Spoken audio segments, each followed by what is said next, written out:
Ninao ujumbe ambao Mungu anatamani tuzungumze.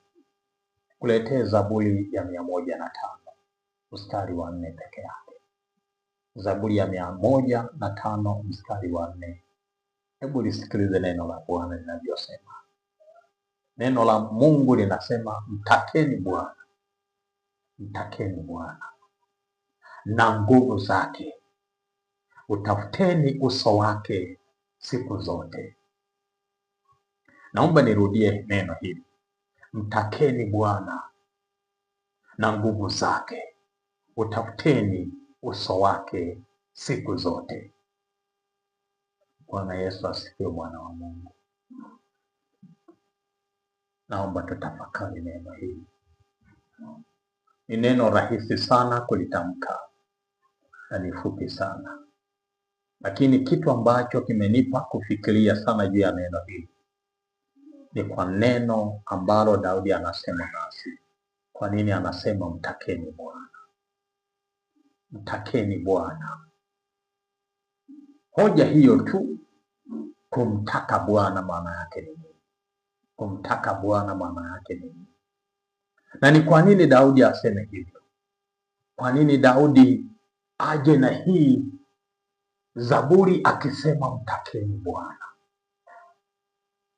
Zaburi hii nilipofuatilia inatoka katika kitabu cha Mambo ya Nyakati sura ya 16 mstari wa 11.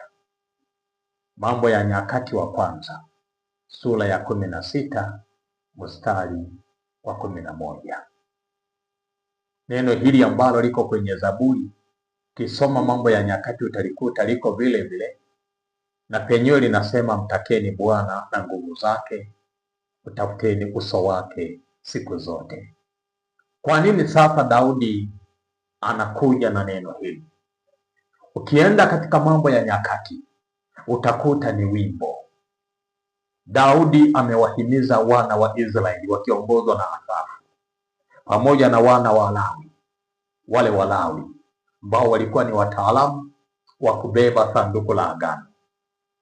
Baada ya ushindi wa Daudi mbele ya maadui zake wakiwepo Wafilisti, kisoma Mambo ya Nyakati sura ya 14, kianza ule mstari wa kwanza na ule mstari wa pili, ni taarifa ya ufalme wa Daudi. Mambo ya Nyakati wa kwanza sura ile ya 14 ule mstari wa pili ni taarifa ya ufalme wa Daudi. Lakini ile taarifa ya ufalme wa Daudi tunapewa ujumbe kwamba hapa ufalme huu alipoupata Daudi, yeye aliamini ufalme ameupata kwa neema ya Mungu. Aliamini kwamba ufalme huu si kwa akili zake, ufalme huu si kwa nguvu zake, ila ni kwa kibali cha Bwana.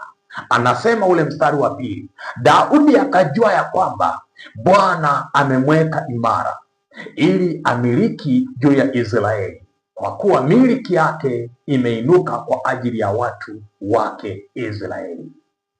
Haleluya, mwana wa Mungu. Daudi hapa anatupa habari kwamba ufalme wake, mamlaka yake, kutawala kwake kunatoka kwa Bwana. Natamani sana hata wanasiasa wetu ambao wanaingia kwenye harakati za kutamani kuliongoza taifa letu wajue kwamba uongozi ni kipawa cha Mungu. Mungu ndiye anayetoa mamlaka ya mtu kukalia viti. Hii itasaidia nidhamu kwenye masuala ya kiuongozi. Lakini wacha, mimi sio mwanasiasa. Naomba nirudi kwenye hoja ambayo ni ya maana sana. Daudi anajua kwamba ufalme wake alioupata ni kwa nguvu ya Mungu.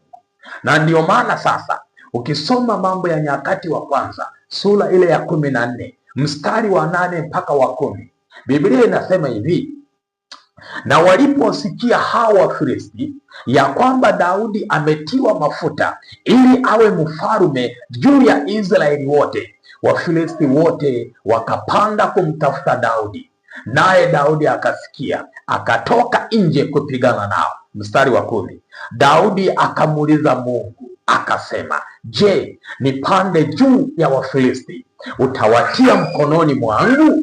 Naye Bwana akamwambia, panda, kwa kuwa nitawatia mkononi mwako. Haleluya, mwana wa Mungu. Zaburi ya 105 ule mstari wa 4 imetoka huku.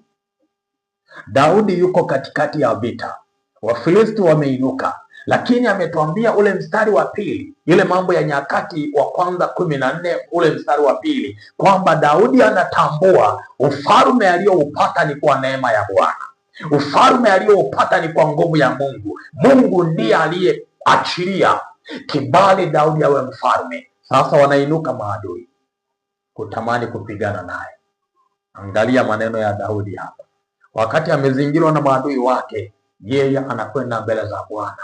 Biblia inaniambia Daudi akamuuliza Bwana. Haleluya.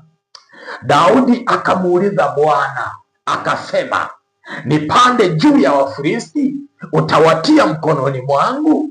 Na Bwana akamjibu akamwambia, panda, kwa kuwa nitawatia mkononi mwako. Na kweli Daudi aliwapiga Wafilisti.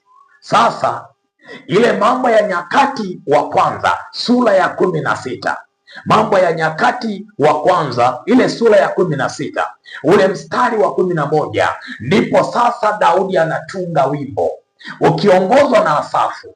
Wakaanza kumsifu Bwana, kumtukuza Bwana. Katikati ya nyimbo zao, katikati ya maneno ya nyimbo zao, unakuja ule wimbo au unakuja ule ubeti unaosema, mtakeni Bwana na nguvu zake, mtakeni Bwana na nguvu zake. Hoja ambayo mwana wa Mungu natamani tuitafakari sana ni hoja ya kumtaka Bwana.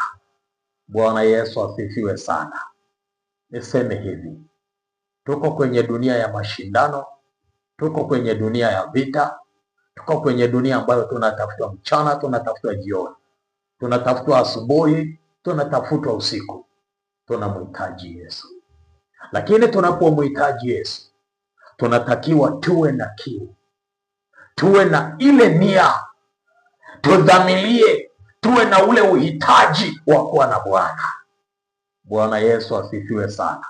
Kuna maneno mazuri sana ukisoma kitabu cha Mathayo sura ya 7 ule mstari wa 7 anaposema, ombeni nanyi mtapewa, tafuteni nanyi mtaona, bisheni nanyi mtafunguliwa.